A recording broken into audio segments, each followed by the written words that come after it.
शिव जब हमारे हृदय में आकर विराजमान होता है तो हमारे जीवन की सार्थकता सिद्ध कर देता है, हमारे दुखों को समाप्त कर देता है।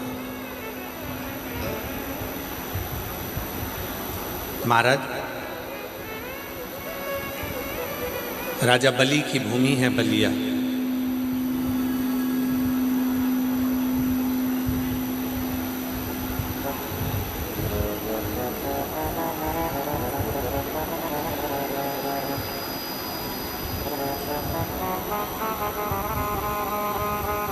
बलिया की ही भूमि पर बाबा बलेश्वर महादेव का दिव्य स्थान है।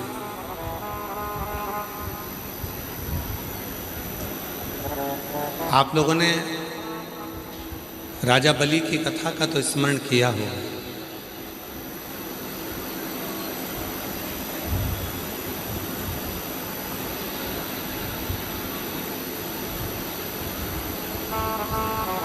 राजा बलि की भी भूमि है और महर्षि भृगु की जन्मस्थली भी है बलिया।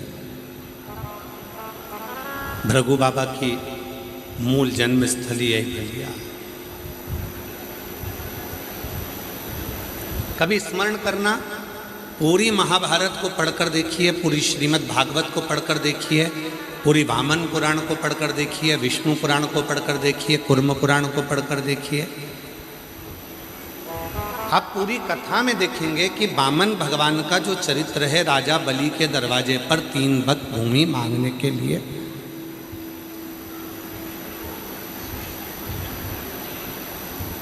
भगवान विष्णु जब राजा बलि के दरवाजे पर पहुंचे हैं,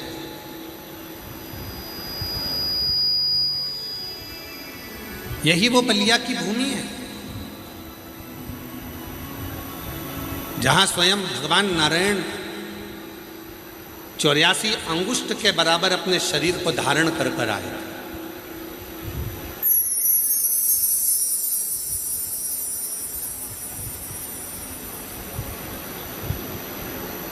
बहुत छोटा सा स्वरूप बनाकर, बहुत छोटा सा स्वरूप, और राजा बलि के दरवाजे पर आकर 3 पग भूमि की याचना करी। आज भी राजा बलि के द्वारा बालू के शिवलिंग का जो पूजन करा गया था बालेश्वर महादेव के रूप में, आज भी बलिया में विराजमान, आज भी विराजमान।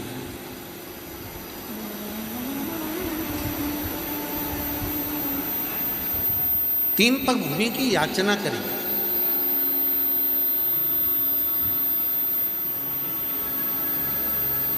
और 3 पग भूमि की याचना कर कर आवाज लगाई, राजन भिक्षाम दे। राजन भिक्षाम दे, राजन भिक्षाम दे। बाहर की बढ़ रही, अंदर की नहीं बढ़ रही। राजन भिक्षाम दे।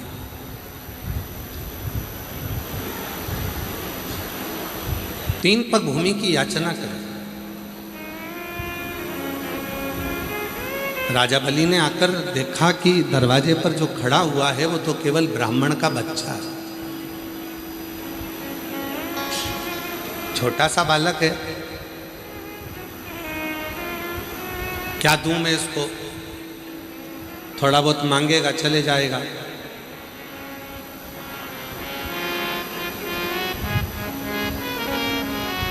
थोड़ा बहुत दिया जाएगा, उसमें संतुष्टि हो जाएगी और चले जाएगा।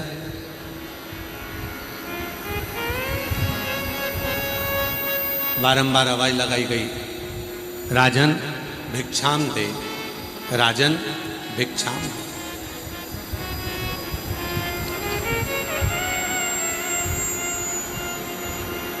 केवल 3 पग भूमि, इससे ज्यादा और कुछ भी नहीं चाहिए।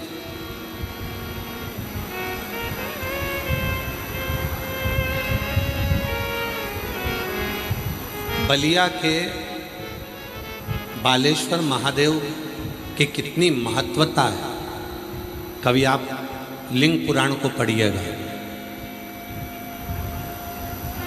कभी आप स्कंद पुराण को पढ़िएगा तो उसमें आपको ये सब कुछ प्राप्त होगा।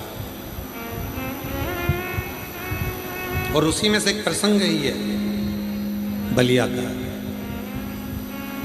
राजा बलि के दरवाजे पर 3 पग भूमि मांगने के लिए भगवान खड़े हैं। केवल 3 पग भूमि चाहिए, ज्यादा नहीं। तो कहा स्वयं राजा बलि वामन भगवान से कहते हैं कि 3 पग भूमि में ना तो तुम सही से सो सकते हो, 3 पग भूमि में ना तो तुम सही से बैठ सकते हो, 3 पग भूमि में ना तुम गाय बांध सकते हो, 3 पग भूमि में ना बैठकर भोजन कर सकते हो, 3 पग भूमि में ना आराम से तुम सो पाओगे। तो 3 पग भूमि का तुम करोगे क्या? इतने में तुरंत वामन भगवान ने कहा, राजन तेरा काम है देने का और मेरा काम है लेने का। तेरा काम देने का है और मेरा काम लेने का। मुझे बहुता में नहीं चाहिए, मुझे इतना नहीं चाहिए कि मुझे तकलीफ है, मुझे ज़्यादा नहीं चाहिए।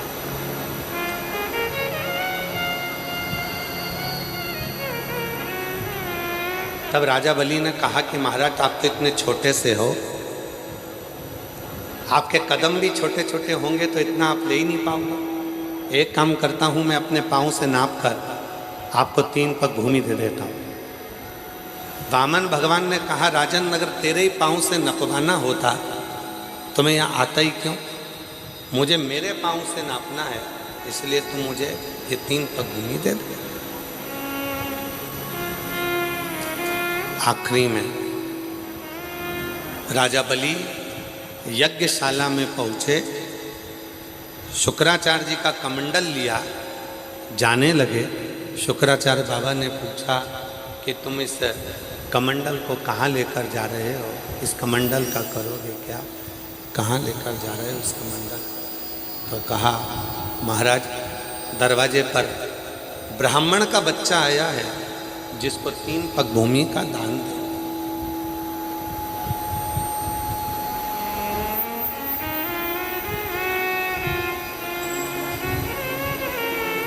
शुक्राचार्य जी ने जाकर देखा कि ये तो बच्चा ठीक है, ये तो स्वयं भगवान विष्णु। पीली उठाई, कमंडल की टोटी में दी और कमंडल की टोटी में देते से शुक्राचार्य जी की ये कहा चली गई, उनकी ये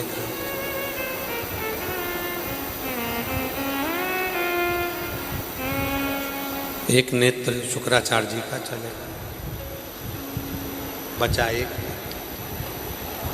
शिव पुराण की कथा कहती है, भगवान शंकर का चरित्र कथा है, शिव तत्व कथा है, भगवान शंकर का पवित्र चरित्र कह रहा है। शिव पुराण कहती है कि माता पिता और गुरु, माता पिता और गुरु, इन तीनों की जो दृष्टि है वो एक होना चाहिए,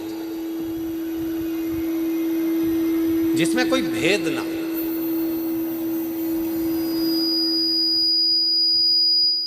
जहां पर दृष्टि का भेद होता है वहां पर सब कुछ नष्ट हो जाता है।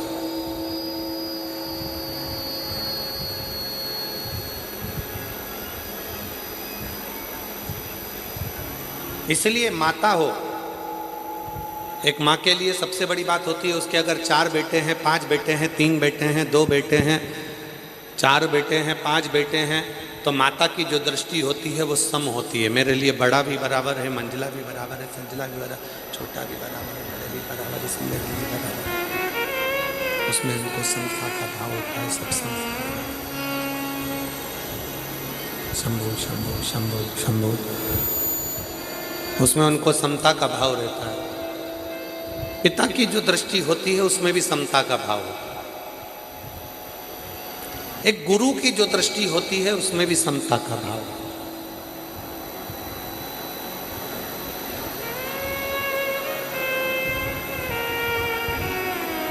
और जिसकी जिंदगी में शिव महापुराण की कथा कहती है, भगवान शंकर का चरित्र कहता है, शिव तत्व कहता है, जिसकी जिंदगी में समता का भाव होता है वही अपने जीवन में श्रेष्ठता को प्राप्त कर कर वैभव को प्राप्त कर पाता है और संपदा को प्राप्त कर पाता है। जिसके अंदर समता का भाव,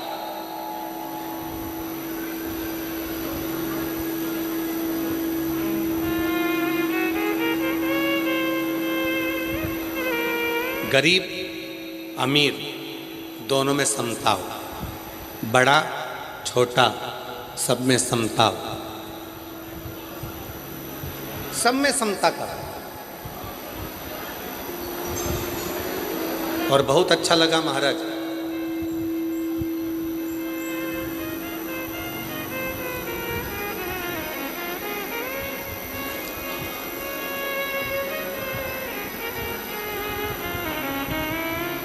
माननीय मंत्री जी को मैं इस चीज़ के लिए धन्यवाद देता हूं कि इस पूरी कथा में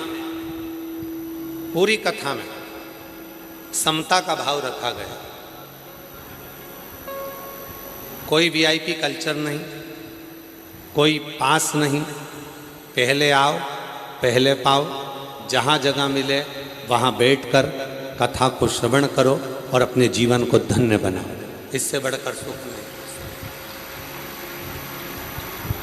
एक बार पुनः माननीय मंत्री महोदय के लिए जोरदार ताली बजाओ कि इतनी दिव्यता के साथ में, इतनी लगनता के साथ में, बिना वीआईपी कल्चर के तुम्हारे को पहले आना है पहले आ जाओ, जहाँ बैठो आनंद के साथ बैठकर शिव महापुराण की कथा का लाभ लो। गरीब अमीर बड़ा छोटा सब में समता का भाव हो, यही शिव पुराण की कथा कहती है।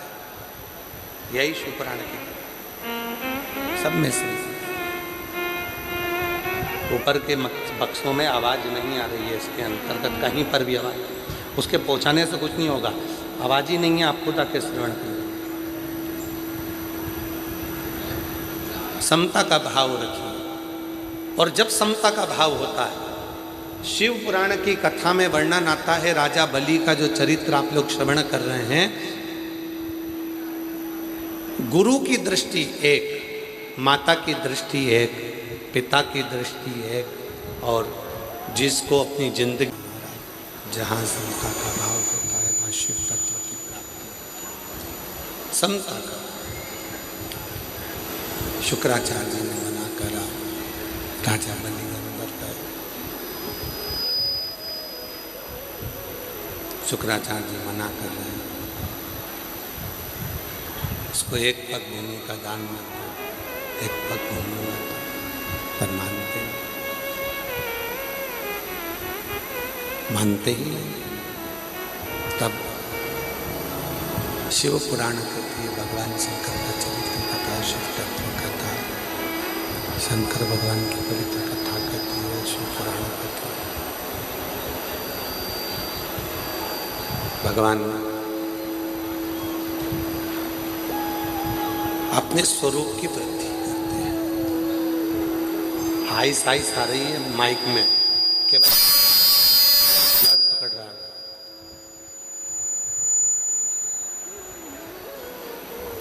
भगवान ने अपने स्वरूप की वृद्धि करी।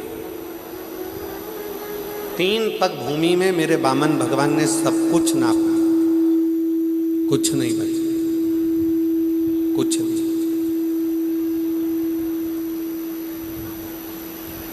जब राजा बलि के पास में कुछ नहीं था, तब शुक्राचार्य जी ने राजा बलि से कहा, यदि संसार में वैभव को प्राप्त करना है, अपनी सत्ता को प्राप्त करना है, अपने पद को प्राप्त करना है, अपनी प्रतिष्ठा को प्राप्त करना है, अपने वैभव को प्राप्त करना है, अपनी सत्ता को प्राप्त करना है, अपनी प्रतिष्ठा को प्राप्त करना है, तो केवल एक है, भगवान शिव की भक्ति, भगवान शंकर की भक्ति।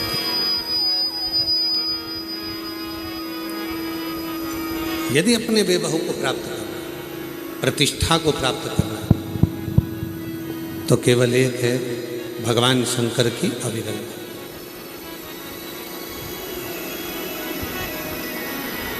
राजा बलि ने अपने गुरुजी के कहने पर बालू रेत का शिवलिंग बनाया था।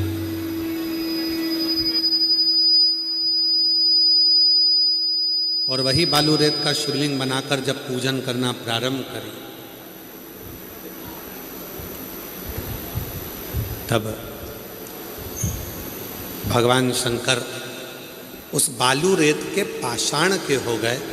और आज भी वो शिवलिंग बलिया में विराजमान है, जिसको राजा बलि ने पूजन कर कर अपनी सत्ता को वापस पाया था, वो बलेश्वर महादेव के रूप में आज भी बलिया में विराज है। बोल बालेश्वर महादेव की, बोल बम का नारा है। आवाज नहीं आई, कल्याण तुम्हारा है। बोल बम का नारा है, सारी समस्या का हल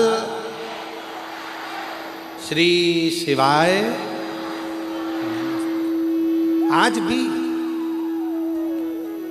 बलिया की पवित्र भूमि पर राजा बलि द्वारा बनाया गया राजा बलि को प्रदान कर दिया। किसको नहीं दिया मेरे शिव जी ने? भगवान कृष्ण के यहाँ जब संतान नहीं हुई थी तब भगवान कृष्ण ने अपनी 16,108 रानियों के साथ बैठकर भगवान शिव की आराधना करी थी। भगवान राम जब लंका पर विजय प्राप्त करने के लिए गए और विजय प्राप्त करने के लिए जब भगवान राम जाते हैं, उनको लगता है कि लंका पर चढ़ाई करना है, विजय कौन दिला सकता है? तो विजय दिलाने वाला कोई दूसरा नहीं, स्वयं शिव है। स्वयं प्राण प्रतिष्ठा करी, शिव की साधना करी, आराधना। और बलिया वालों को तो बड़े खुश होना चाहिए कि आपके बलिया के चारों तरफ प्राचीन प्राचीन भगवान शंकर के शिवालय, बाबा बलेश्वर, छितेश्वर, महाराज कामेश्वर, शोखरनाथ, दुधेश्वर, बाबा अवनीनाथ, और जहाँ कथा चल रही है वहाँ पर भी भगवान शिव का ही एक स्वरूप विराजमान है। वनखंडी नाथ के रूप में बाबा यहाँ विराजमान है। पूरे बलिया को और पूरे बलिया वालों को खुश होना चाहिए कि आप तो ऐसी जगह पर बैठे हो जहाँ पर माँ गंगा भी विराजमान है और देवाधिदेव महादेव भी विराजमान है। स्वयं भगवान शंकर आनंद के साथ विराजित होकर पूरे बलिया को गोदी में रखे हुए हैं। पूरे बलिया को गोदी में भगवान शंकर रखे।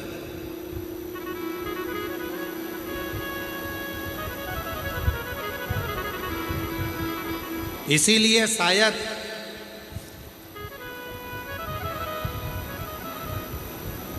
अंग्रेजों ने जब गुलाम बनाया तो केवल भारत की भूमि पर एक बलिया ऐसा था जिसको बागी बलिया कहा जाता था, और बलिया के एक एक क्रांतिकारी,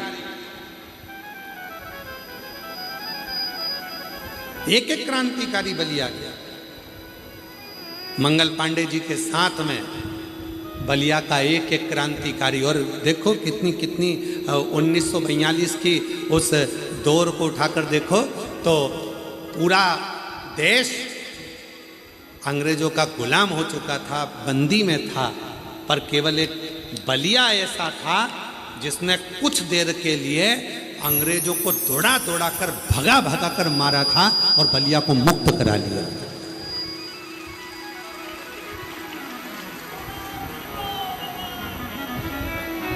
केवल एक बलिया ऐसा था, स्वतंत्र करा लिया था बलिया को कुछ देर के लिए। पूरा पूरा बलिया स्वतंत्र था, अंग्रेजों से पूरा देश कब्जे में था, पर बलिया एक ऐसा था जो कुछ देर के लिए पूरे बलिया को मुक्त करा लिया। तो किसी ने पूछा था क्यों ये बलिया, ये बागी बलिया, ये बलिया के लोग इतने प्रबल कैसे हो गए जो अंग्रेजों को खदेड़ कर भगा रहे हैं? तो कहा बलिया वालों में कोई अलग से ऊर्जा है, गंगा का जल पीते हैं और हर हर महादेव कहकर काट काट कर मार कर भगा देते हैं। ये बलिया,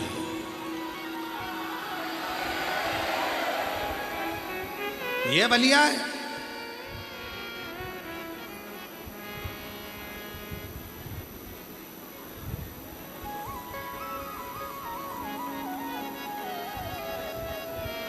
ये कोई साधारण भूमि नहीं है। हम खुद सोच रहे थे कि इतनी जल्दी कथा मिल गई बलिया वालों को, मतलब कुछ तो बलिया में है। चुंबक में दम होता है तो वो लोहे को खींच लेती है, और भक्तों में बल होता है तो वो महादेव की कथा को खींच लेती है। कुछ तो है बलिया, कुछ तो है इसके अंदर।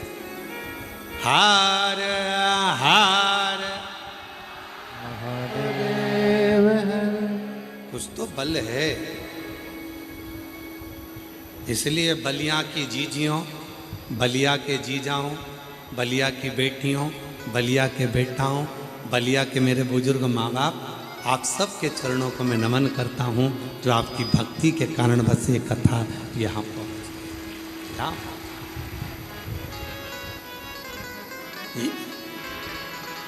और जब भक्ति प्रबल होती है तो महादेव खुद आते हैं स्वयं।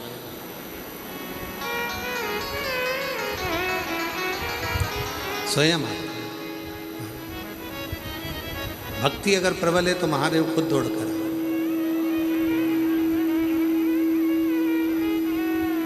वही कि स्मरण किया था ना,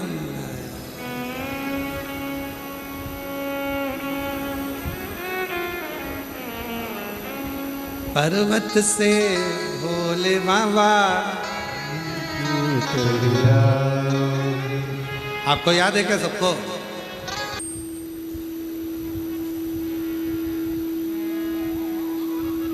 एक देवराज नाम का ब्राह्मण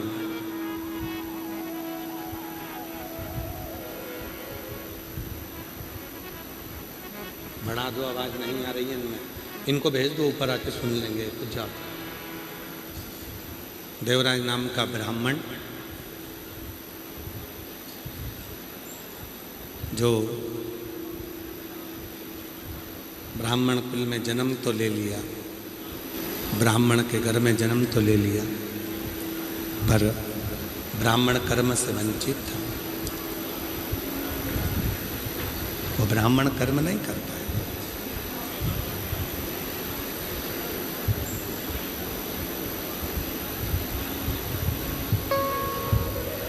ब्राह्मण घर में जन्म ले लेना एक अलग विषय है, पर ब्राह्मण होकर अपना कर्म ना करना एक अलग विषय।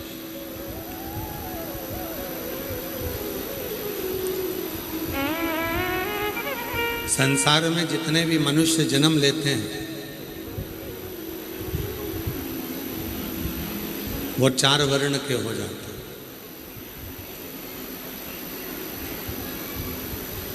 प्रत्येक मनुष्य संसार में जिसका जन्म हुआ है वो 4 वर्ण का हो। की रक्षा करना क्षत्रिय,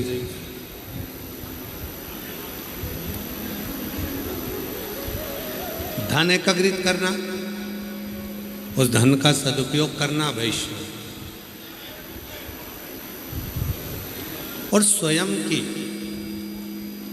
सेवा करना, दूसरे की सेवा करना पशु।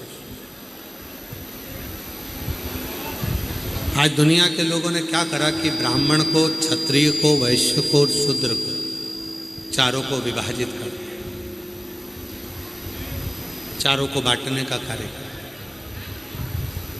पर शिव महापुराण की कथा कहती है कि भगवान जब मनुष्य का जन्म देता है, मानव की देह देता है, तो उसको केवल एक बनाकर भेजता है, वो मनुष्य।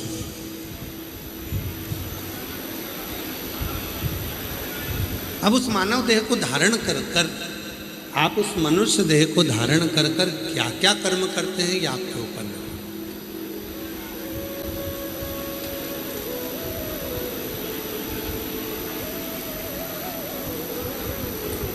क्या कर्म कर रहे हैं ये आपके ऊपर निर्भर कर। कितने लोग हैं जो शंकर जी के मंदिर में जाके 1 लोटा जल चढ़ाते हैं? हाथ उठाओ जरा। सभी जाते हो? रखो रखो रखो। कितने लोग हैं जो मंदिर में जाकर झाड़ू लगा देते हैं, पोछा लगा देते हैं, सेवा कर देते हैं? रखिए, बहुत बढ़िया।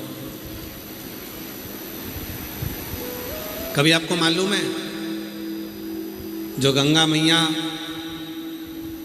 बलिया के नज़दीक में बह रही हैं, जो गंगा मैया भगवान शंकर की जटा में आकर विराजमान है, जो गंगा मैया भागीरथ बाबा के कहने पर मृत्यु लोक में आकर निवास करती हैं। कभी विचार करिएगा उन गंगा को लाने वाले श्री भागीरथ जी महाराज, और भागीरथ जी महाराज के जो पूर्वज थे वो राजा सगर।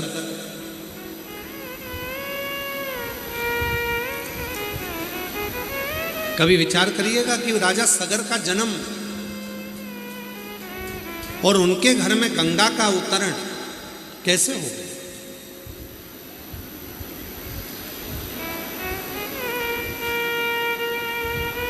राजा सगर के पिताजी बाहु की 2 धर्म पत्नी थी। सारा वैभव था, सूर्यवंश की पताका था, खूब धन था, खूब वैभव था, सत्ता थी, कुर्सी थी, पद था, प्रतिष्ठा थी, सब कुछ था। पर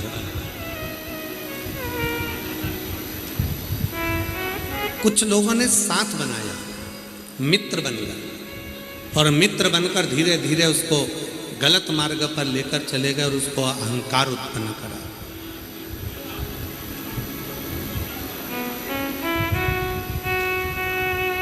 और शिव महापुराण की कथा कहती है 3 मित्रों से जो बच गया उसने अपनी जिंदगी को सार्थक कर लिया। पहला मित्र है ताली, प्रशंसा करने वालों से थोड़ा दूर रहना, एक दिन तुम्हें धक्का मार कर रहेंगे। दूसरे नंबर पर है थाली, होटल में ले जाकर खिलाने वालों से थोड़ी दूरी बनाकर रखना। आज तुम्हें होटल में ले जाकर खिला रहे हैं, एक दिन तुम्हारा पूरा धन वही खा जाएंगे, इसलिए थोड़ी दूरी बनाकर रखना। और तीसरे नंबर पर है प्याली, मैखाने में ले जाकर जो पीना सिखाते हैं, एक दिन पूरी प्रॉपर्टी को पी कर रख देते हैं, पूरा घर निगल कर रख देते हैं, उनसे थोड़ी दूरी बनाकर रखना। पहला है ताली, दूसरा है थाली, तीसरा है प्याली। ये 3 मित्र जीवन को बर्बाद कर देते हैं हमारे। ये 3 मित्र ऐसे हैं, ये 3 मित्र ऐसे। आवाज़ खुली नहीं रही है, गला पकड़ रहा बहुत। ये 3 मित्र ऐसे हैं जो जीवन बर्बाद कर देते। पहला ताली, दूसरा थाली, तीसरा प्याली। थोड़ी दूरी बनाकर आएंगे ये अपना बनकर, और हमें बनाने के बाद राजा बाहु को दरवाजे से बाहर कर दिया, नगर से बाहर हो गए। खुद के अभिमान के कारण, खुद की सत्ता वैभव का जो अभिमत्ता थी, अहंकार था, उसके कारण बाहर धीरे धीरे बाहर जाते जाते जाते जाते जाते जाते जंगल में पहुंच जाते, वन में चले जाते। वन में जाकर निवास करने लगते हैं महाराज, वन में चले जाते। वन बड़े दुखी थे, नेत्रों से नीर बह रहा है राजा बाबू।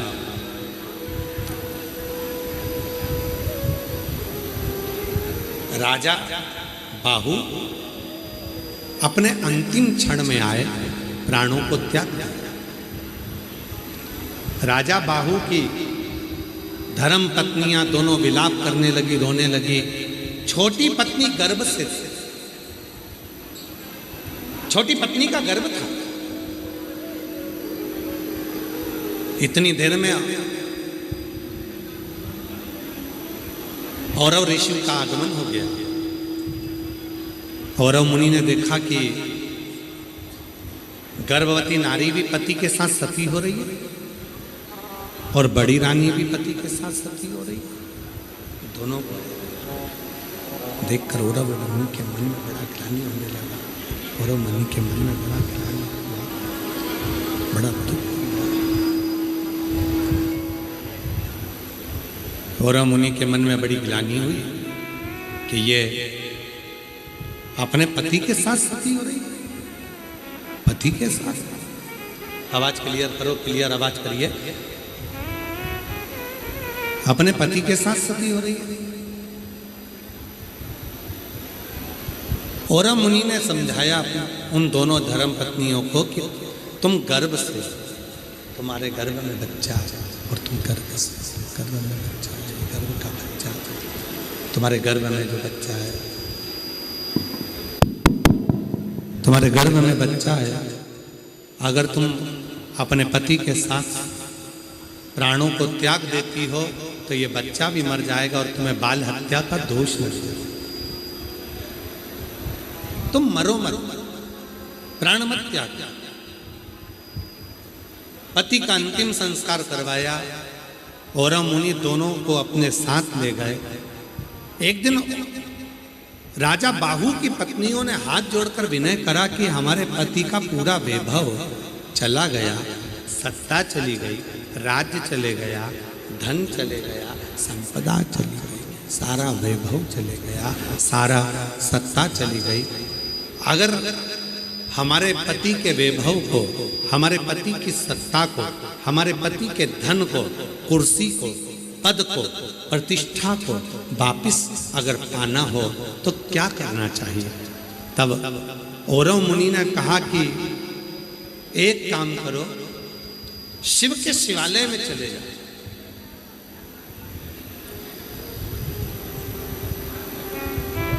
और शिवालय में जाकर थोड़ा सेवा करो, झाड़ू लगाओ, पोछा लगाओ, पोता लगाओ। मेरी जीजियों, एक बात अपने अंदर उतार कर रखना,